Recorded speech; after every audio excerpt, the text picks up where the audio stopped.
Hello दोस्तों, आप सभी का स्वागत है हमारे यूट्यूब चैनल कंप्यूटर स्टडी में। आज हम कंप्यूटर फंडामेंटल्स के अंतर्गत यूनिट 5 का अध्ययन करेंगे। इसमें हमें कम्युनिकेशन एवं नेटवर्क का अध्ययन करना है। तो आइए देखते हैं कम्युनिकेशन। संचार।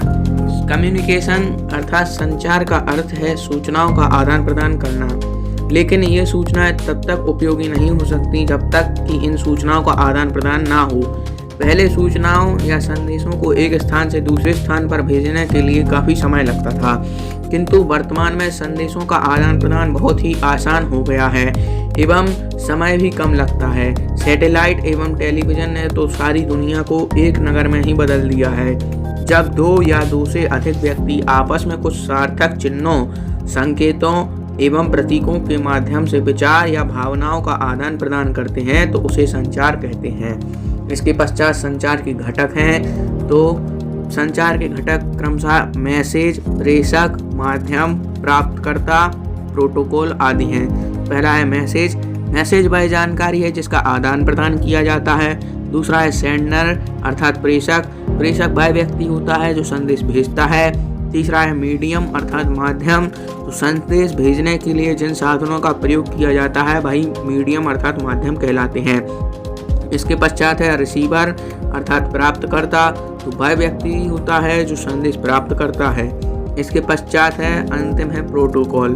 प्रोटोकॉल नियमों का एक समूह होता है जो डेटा कम्युनिकेशन को कंट्रोल करता है।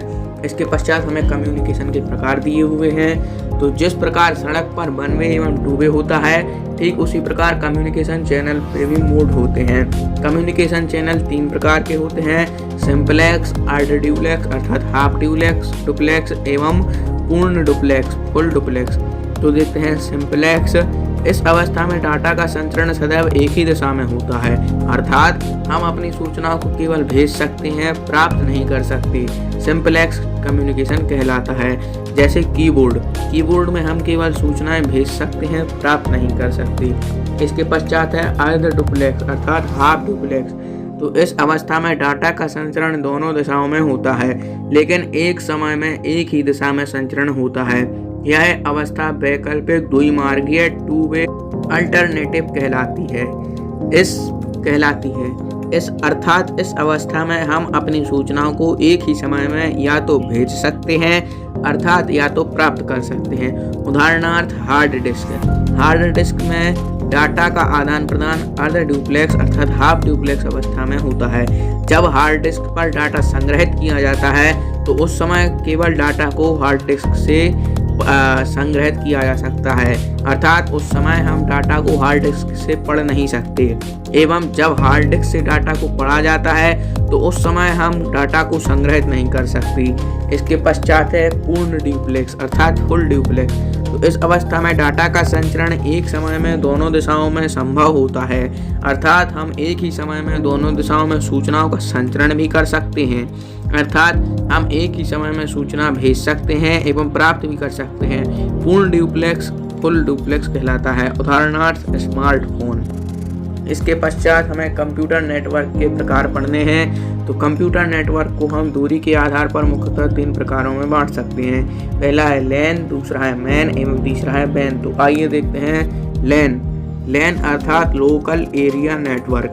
लैन एक ऐसा नेटवर्क होता है जो कम दूरी में फैला हुआ होता है, जैसे किसी घर में रखे 2 कंप्यूटर के बीच का नेटवर्क, किसी ऑफिस के कुछ कंप्यूटरों का नेटवर्क या किसी बिल्डिंग में फैला हुआ नेटवर्क। इसकी दूरी 0 से 10 किलोमीटर तक माना जा सकता है, किंतु यह फिक्स नहीं है, कुछ कम या अधिक भी हो सकती है। एक निश्चित एवं छोटे भौगोलिक क्षेत्र लगभग 1 किलोमीटर में आपस में जुड़े हुए कंप्यूटर का जाल लोकल एरिया नेटवर्क कहलाता है।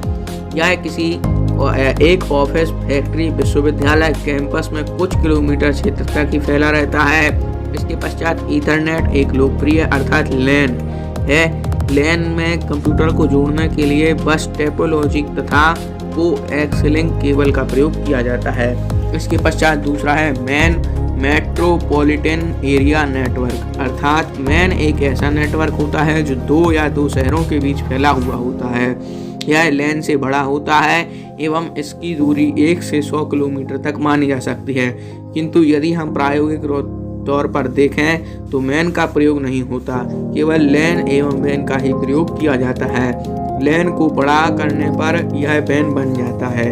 यदि किसी बड़े भौगोलिक क्षेत्र लगभग 100 किलोमीटर त्रिज्या स्थित कंप्यूटर का नेटवर्क है, इसका उपयोग एक ही शहर में स्थित निजी एवं सार्वजनिक कंप्यूटर को जोड़ने में किया जाता है। तो यही सब चित्र के माध्यम से भी आपको समझाया गया है। इसके पश्चात है वैन, वाइड एरिया नेटवर्क। इसका पूरा नाम वाइड एरिया नेटवर्क होता है।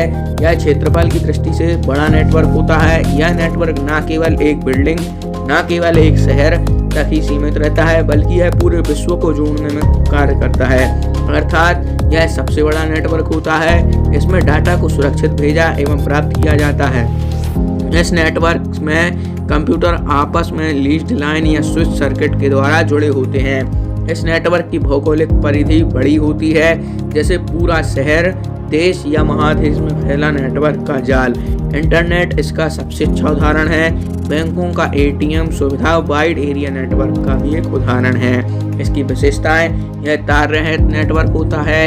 इसमें डाटा को संगीत सिग्नल या उपग्रह सैटेलाइट के द्वारा भेजा एवं प्राप्त किया जाता है। यह सबसे बड़ा नेटवर्क है। इसके द्वारा हम पूरी दुनिया में डाटा ट्रांसफर कर सकते हैं। इसी के साथ नेटवर्क के प्रकार भी समाप्त हो जाते हैं एवं कम्युनिकेशन भी समाप्त हो जाती है तथा यूनिट 5 भी समाप्त हो जाती है। तथा प्रथम प्रश्न पत्र भी समाप्त हो जाता है। इसके पश्चात हम द्वितीय प्रश्न पत्र डीटीपी एवं मल्टीमीडिया का अध्ययन करेंगे। वीडियो पसंद आया हो तो लाइक करें, चैनल को सब्सक्राइब करें। धन्यवाद। लाइक और शेयर ठोक दीजिए, महाकाल का दबा के लाइक और शेयर ठोक दीजिए। पूरा साल मेहनत करता हूँ आपके लिए बेटा, ऐसा नहीं चलेगा, ऐसा नहीं चलेगा।